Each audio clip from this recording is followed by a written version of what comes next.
Hello भाइयों, welcome to the aspirant में आपका स्वागत है। एक और नए क्वेश्चन के साथ हम लाए हैं आपके लिए इस क्वेश्चन को सॉल्व करने की ट्रिक। आप इस क्वेश्चन को एक बार समझने के बाद इसे आप 15 से 20 सेकंड में आसानी से सॉल्व कर देंगे। तो चलिए चलते हैं, शुरू करते हैं बिना किसी देरी के। सबसे पहले हम क्वेश्चन को पढ़ते हैं। तो चलिए क्वेश्चन क्या कह रहा है। क्वेश्चन कह रहा है, प्रमोद ने 152 कुर्सियां बेची और उसे 54 कुर्सियों के विक्रय मूल्य के बराबर लाभ हुआ। उसका लाभ प्रतिशत क्या है? उसका लाभ प्रतिशत क्या है?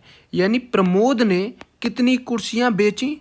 154 कुर्सियां बेची, यानी कि सेलिंग प्राइस कितना हो गया? सेलिंग प्राइस कितना हो गया? 154 कुर्सियों का हो गया। सेलिंग प्राइस नहीं हुआ, ऐसे मान के चलो उसने एसपी क्या किया, यानी 154 कुर्सियों का सेलिंग प्राइस किया, सेल किया। 154 कुर्सियों को क्या किया उसने? सेल किया। अब एक चीज़ सोचो, जब किसी ने ये 154 कुर्सियाँ सेल की होंगी तो 154 कुर्सियाँ उसने पहले खरीदी भी तो होंगी। उसने जब 154 कुर्सियाँ बेची तो आपको पता होगा कि उसने बेचने से पहले खरीदी भी होंगी कहीं से। तो उसने 154 कुर्सियाँ कहीं से खरीदी, हमने ये माना, और उसे कितना लाभ हुआ? 54 कुर्सियों के विक्रय मूल्य के बराबर उसे लाभ हुआ। यानी उसका प्रॉफिट कितना था? प्रॉफिट कितना था? 54 कुर्सियों के सेलिंग प्राइस के बराबर जो था उसका प्रॉफिट था। कितना प्रॉफिट था? 54 कुर्सियों के सेलिंग प्राइस के बराबर। आपको एक फॉर्मूला पता होगा, प्रॉफिट परसेंटेज बराबर क्या होता है? SP minus CP. SP minus CP बराबर क्या होता है? प्रॉफिट होता है।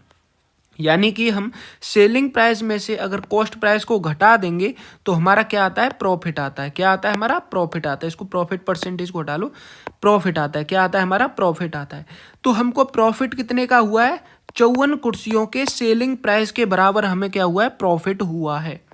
54 कुर्सियों के सेलिंग प्राइस के बराबर हमें प्रॉफिट हुआ है।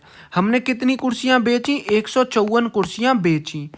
154 कुर्सियां हमने बेची, लेकिन हमने 154 कुर्सियां पहले कहीं से खरीदी भी तो होंगी।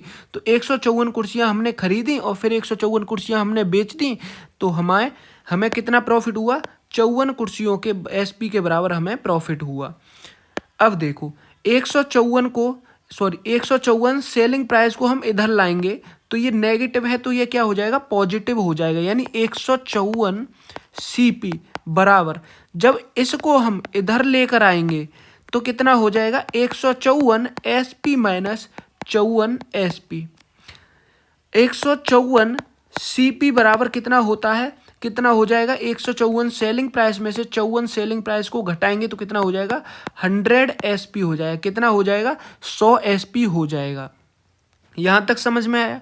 अब इसे काटते हैं। 2 से कितनी बार जाएगा? ये 7 बार, और 2 से ये 7 बार, और 2 से ये 50 बार। अगर हम इसका रेशियो बनाएं एसपी अपॉन सीपी में, एसपी अपॉन सीपी में रेशियो बनाएं तो ये कितना बचेगा? यानी एसपी एसपी कितना होगा हमारा? 50 होगा। कितना होगा? 50 होगा, क्योंकि ये होगा। और सीपी कितना होगा? 77 होगा।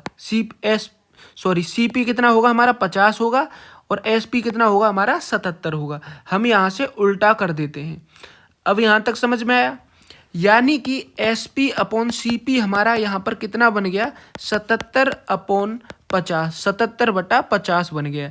यानी कि कोई चीज़ हमने 50 रुपये में खरीदी थी और उसे हमने कितने में बेच दिया? 77 रुपये में हमने उसे बेच दिया। हमें कितने का लाभ हुआ? 50 की चीज़ हमने खरीदी, 77 में बेच दी। हमें प्रॉफिट कितने का हुआ? प्रॉफिट कितने का हुआ? यहाँ पर हमें कितने का हुआ? 27 रुपये का प्रॉफिट हुआ। 27 रुपये का प्रॉफिट हुआ। कहाँ से हुआ? हमें 50 से प्रॉफिट हुआ। नीचे हम ये भी तो लिखते हैं कहाँ से प्रॉफिट हुआ। सीपी हमेशा नीचे ही रखते हैं। जैसे यहाँ पर मैंने सीपी लिखा, ऐसे ही सीपी को हमेशा नीचे लिखते हैं।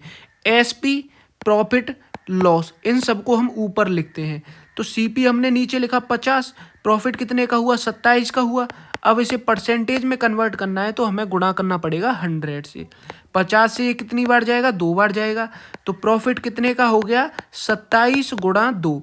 तो 27 गुणा 2 कितना होता है? 2 7 जा 14, 2 2 जा 4, 1 5, यानी कि 54% का उसे प्रॉफिट हुआ। कितने का प्रॉफिट हुआ? 54% का उसे प्रॉफिट हुआ। अब ऑप्शन में जाते हैं तो ऑप्शन नंबर डी जो है हमारा राइट आंसर हो जाता है।